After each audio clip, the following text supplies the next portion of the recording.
Good morning, students. How are you? I think that you are fine. So, today we are going to study about the verb. Verbs are the most important part of any sentence. Verbs talk about the action of the state of any noun or subject. In other words, they show what the subject is doing or state or situation of the subject is. So we can say that verb are the hearts of English sentence. Without verb there is no sentence. As I told you that verb is the most important part of a sentence. By example, we can understand it better. The carpenter made a table.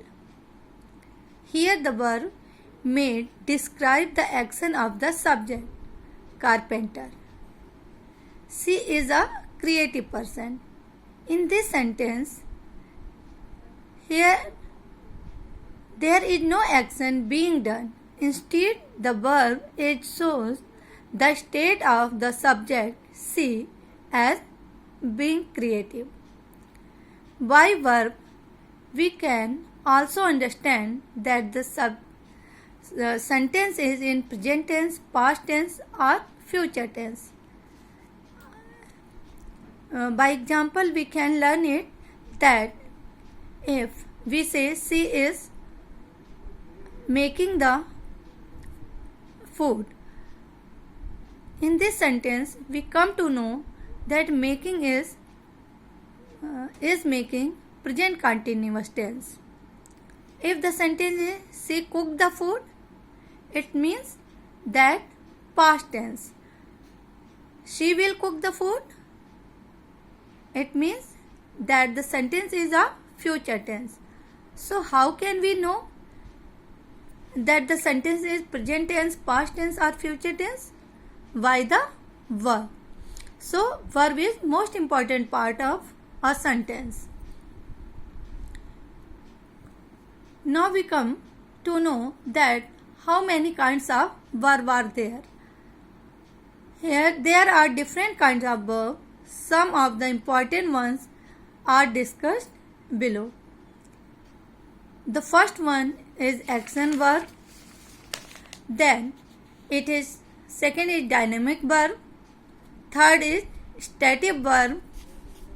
Then auxiliary verb. Linking verb. So first of all we learn about the action verb. Action verb tell about what the subject is doing in the sentence. To identify them, you simply have to look for the word in the sentence that answer the question, what is the subject doing? Example, my cat is sleeping under the table. Here the subject cat. And what is the cat doing? The cat is sleeping. So sleeping is our action. Now we come to know that action verbs are also of two kinds. The first one is transitive verb and the second one is intransitive verb.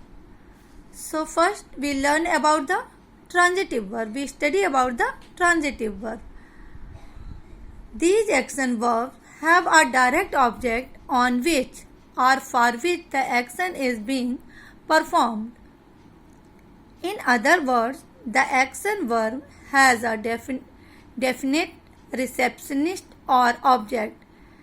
To identify them, you can ask the question, what does the subject verb? Example, the carpenter is making chairs. Here the verb is making and the subject is carpenter. If we ask the question, what is the carpenter making? The answer is chair.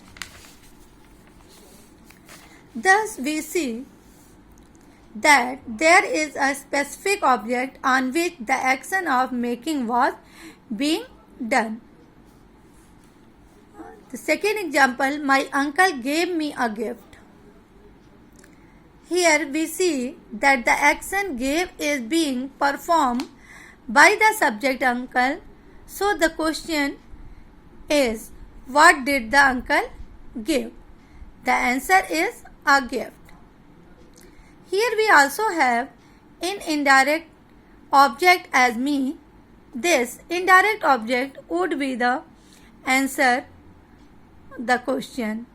Whom did the subject give the gift? Here we also add that verbs are related to a lot of other factors like the subject, person, number, tense, mood, voice, etc. In transitive verb, we also have an example that I painted the car. In this sentence, verb paint demands an object to be painted. The next example, she is reading the newspaper. In this sentence, the verb read asks the question that what is read? The answer is newspaper. So I think that you understand it better. The second one is intransitive verb.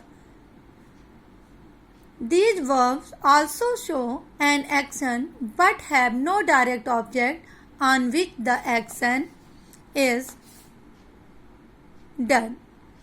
These verbs tell us something about the subject itself. The first one, there is an example, Sheila sneezed. Here the verb sneeze cannot have any object since the action of sneezing does not fall upon anything or anyone. The action of sneezing tells us something about Sheila and it affects the subject. Moreover, if we ask the question, Sheila sneezed what or whom, there is no answer. So, sneezed is an intransitive verb because here there is no object on which the verb has acted, subject has acted. The baby is sleeping right now. Here if we ask the question, what is the baby sleeping? There is no answer which tells us that in this sentence is sleeping is an intransitive verb. So, let us do the exercise of transitive verb and intransitive verb so we can easily understand that what is the difference between transitive verb and intransitive verb. The first sentence is, he painted his house blue. Here we know that house is our object. So this is transitive verb. She worked all night. Here is no object. So this is intransitive verb. The third one is, my father sold his car. Here verb sold have an object, that is car. So it is transitive verb. I gave the book to my teacher. Here we can know that here is a book, that is object. So it is transitive verb. My father moved to another city. This is intransitive verb. They laughed at the joke. That is transitive verb. We clean our room every day. This is transitive verb. The dog slept for 2 hours. That is intransitive verb. I like her. That is transitive verb. We lived in Mumbai for 3 years. That is intransitive verb. So student, today we learn about the definition of verb and the kinds of verb. The first verb is action verb, and in action verb we learn about the transitive verb and intransitive verb, and we also solve the exercise of transitive verb and intransitive verb. So student, you revise it and learn the exercise of transitive verb and intransitive verb. Thank you.